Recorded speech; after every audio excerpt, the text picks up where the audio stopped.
সরকার কোনোদিন উগুন চাগান করতে পারবে না, প্রমাণ দেবেন বলবো না।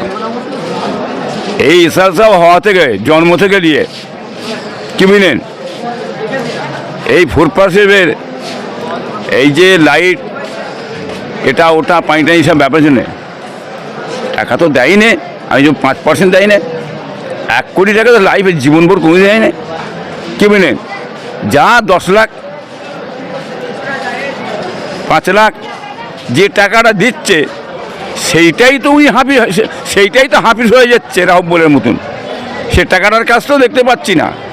কি বুঝলেন, এটা না বলে 1 কোটি দিচ্ছে, যার মানে কোনো দিন এই হিসাবটা না বেরিয়ে যাবে। অল্প টাকা যে দিচ্ছে এটি হিসাব না কেউ না বলে, কিন্তু ওই অল্প টাকাটাই তো হাফিজ হয়ে গেল। ওই টাকাটা যদি কাজ হতো তাহলে অনেক টাকা দরবারে হয়ে যেত, তবু কিঞ্চিত পেতো, 5 পয়সা পেতো, তাও তো পেচ্ছে না।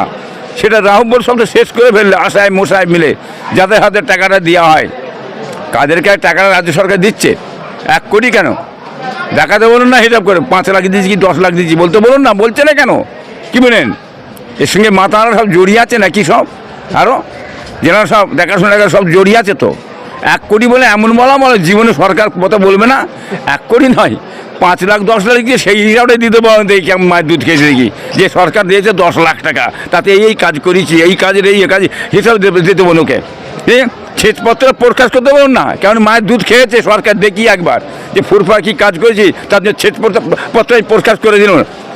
হ্যাঁ, কবে বলবে, দেবে কবে? এ তো বলা হয়েছে, অনেকবার তো বলা হয়েছে। চুম্বর আছে কেন?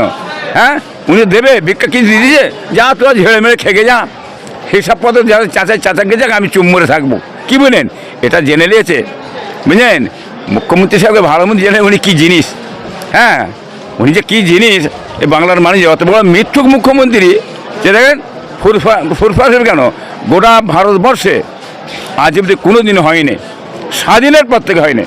সেটা একমাত্র যদি পেয়ে হয়ে থাকে এই পশ্চিমবাংলায় আমাদের রাজ্য সরকার মমতা ব্যানার্জি সাহেব, এত বড় মৃত্যু মুখ্যমন্ত্রী আর কখনো পশ্চিমবাংলা হয় না। সেটা হচ্ছে ইনি, তার জবাব বাংলার মানুষ দিয়ে দেবে।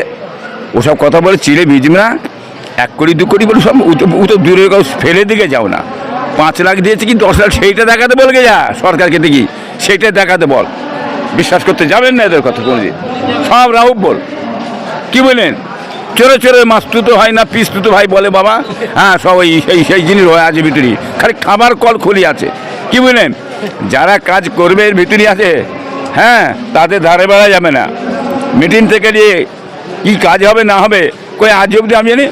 চ্যালেঞ্জ করছে এই সরকারকে, এই সাহেব, আমার এত বড় ফ্যামিলি বাড়ির ভিতরে এই যে যাকে সব দেখছেন, একটা টুনি লাইট কি কারেন্টের লাইট দিয়েছে কি দেখাতে বলুন তো, কেমন মায়ের দুধ খেয়েছে। আমার কয়েকটা ভাইয়ের বাড়ি যেখানে লক্ষ লক্ষ মানুষ যে জায়গায় বসছে উঠছে খাচ্ছে, এত বড় দরবার আমার বাড়ির মধ্যে কারোরই নেই। তো সেটা তো হয়েছে, কয়েকটা ভাইয়ের আছে, তাদের বাড়িতে যে দেখতে দেখাতে বলুন দেখি, একটা টুনি দেয়নি, একটা পানির ব্যবস্থা করে দেয়নি। স্বয়ং নিজেরা আমরা করি সেটাকে। কি বলেন, মানুষ সেবার জন্য আমরা করে থাকি, দেখাতে বলুন না। খালি বলছে এত দিয়েছে, এত কোথা দিয়েছে? পেটে খাবার জন্য দিয়েছে, দিয়ে পেটে ভরে দিয়ে চুম্বরে বসে আছে, খুব কাজ করছে ইসাল সাহেব। আর লাইট ফাইট জ্বলছে মনে সব সরকার না, সব সরকারের নেই এর ভিতরে। বিশ্বাস করবেন না এ কথা, রাজ্য সরকার বিশ্বাস করতে যাবেন না। ধোঁকা মেরে সংখ্যালঘু মানুষ ভোট নেবে, ওই ধোঁকা থেকে এই বাংলার মানুষ আপনারা বাঁচেন, দূরে সরে যান। জবাব আগামী লোকসভায় ভোট দিয়ে দেবে, জবাব দিয়ে দেবে ইনশাল্লাহ, দেখে নেবেন।